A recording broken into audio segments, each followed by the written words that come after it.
The second question is this.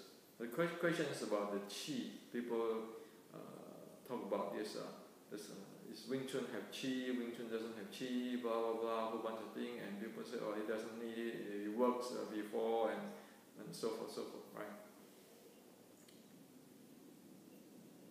So in terms of qi, my view is this.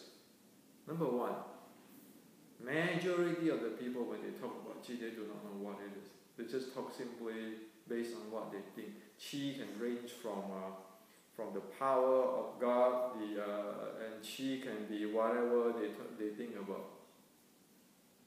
So for me, what good is to speculate things when one doesn't understand what it is going on? Okay. It is really I'll say that it is really ridiculous to talk about something which one do not know, and usually we know. If one do not have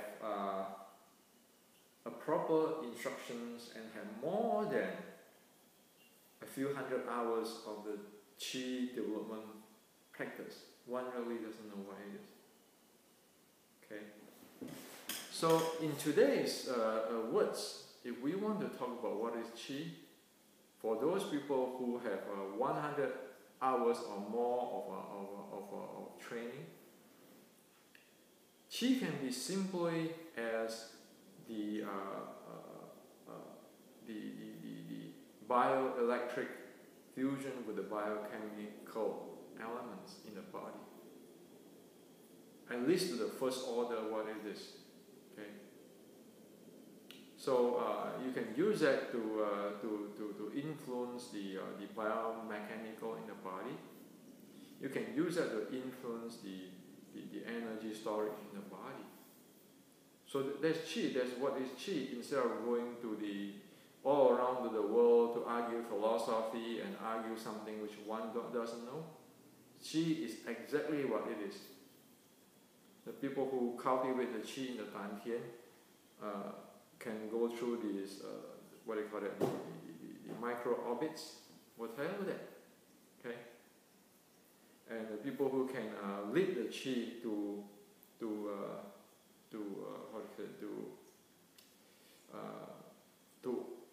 unblock any blockage in the hand, will do that. They can do that. Is that real? Sure, it is real. So, how is qi related to Wing Chun? Well, we need to know that in Xiulin Tao, or ancient Chinese martial arts, that is always the body of the art and the application of the art.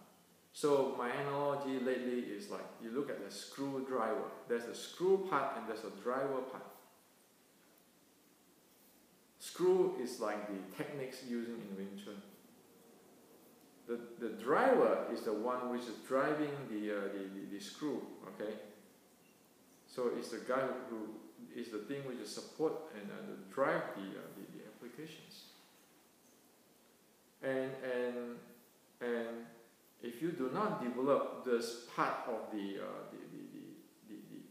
driver, okay, it's incomplete. Ancient Chinese martial art. Ancient Chinese martial art all have that. Xiulin Tao has that.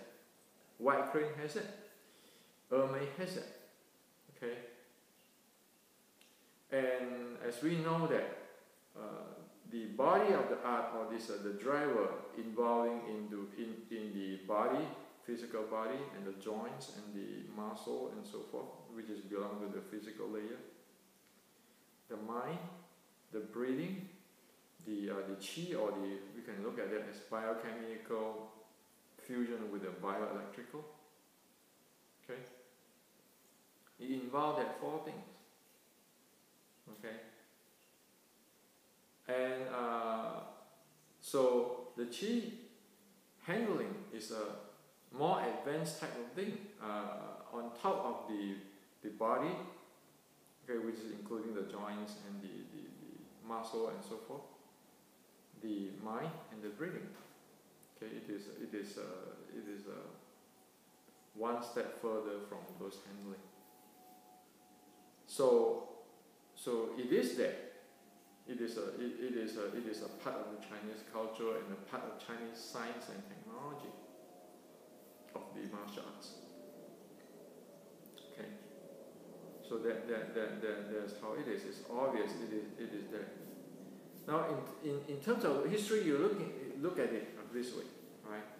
People sometimes question me. Oh yeah, why don't this guy can do it? Make it work. Why is that guy can make it work? You look at it, okay? Since 1840, the Chinese Opium War, up to today, okay? How many Chinese doing opium? If they do opium, you know, there's no way they can develop the drive to the fullness. They will never be able to develop the mind. They will never be able to develop the qi. Check around the history. Which guy, martial artist, which is the top grandmaster doing opium? In say the Xingyi people, in the northern thing, okay, or the Chalifat people, and the grandmaster, okay. See, will they do this kind of stuff? They won't. So the guy who practices Qigong, or the internal with the Qi, not touching those kind of stuff. Once you touch that, it's guaranteed that you will never be able to have an in-depth understanding on this thing and in-depth practice of it. On the other hand, all this Qi stuff is for the literate, higher education people, because they understand how the thing flow and so forth. So it's not for farmers or anybody can do it. Okay. So you look at past 160 years of Wing Chun history, right? You strike out whoever doing opium, strike them out, because they will never understand the science. Second, whoever is not literate, they will never be able to do that too, because these two key of the Chinese martial arts. If you look at like the northern side, the Xingyi, and the southern side, the Chalifat and Hongga and so forth. All like people who are doing the other arts like Pragmatists and so forth, southern Pragmatists and so forth. Will they do those kind of stuff?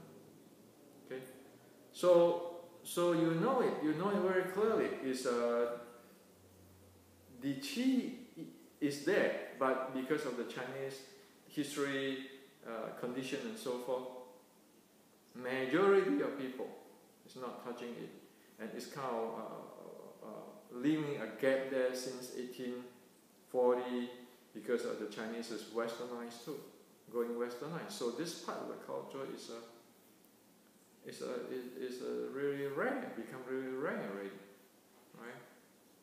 And in Wing Chun you can see that. You can check around who doing what and so forth for past 160 years, okay?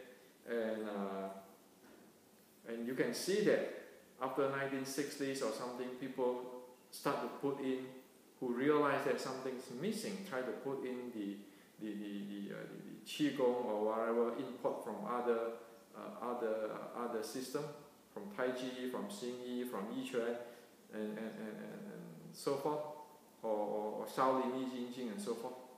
Try to patch it in their Wing Chun, and some even create stories. Oh yeah, this is from a monk or something like that. All this kind of stuff. We can know because we know they are patching in. Okay, because right now we know the Xiu Yun Tao which is based on the White Crane and based on the Ermei. From that, we know who patched in what. Really clearly, you can see that. Okay?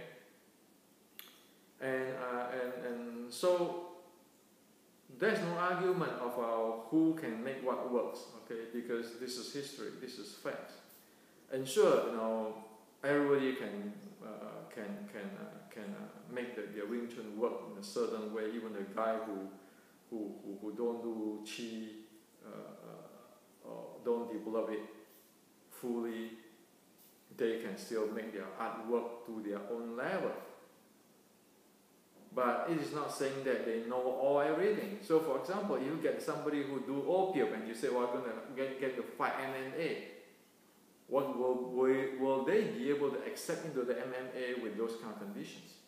Will they be able to do the MMA? Okay. So like even like we look at it like for example Mas Oyama in the Kyokushin. Will he be able to do opium and be like him? Okay. So that is how I see it. Okay. Chi is there. It's just like because of the different history conditions and so forth, things change. Okay. So a fact is a fact, and everybody can have their opinion, but fact is still facts there, and you cannot veto that. You cannot debunk this Chi stuff because it is something there. It is going to stick around there. Okay. So that is my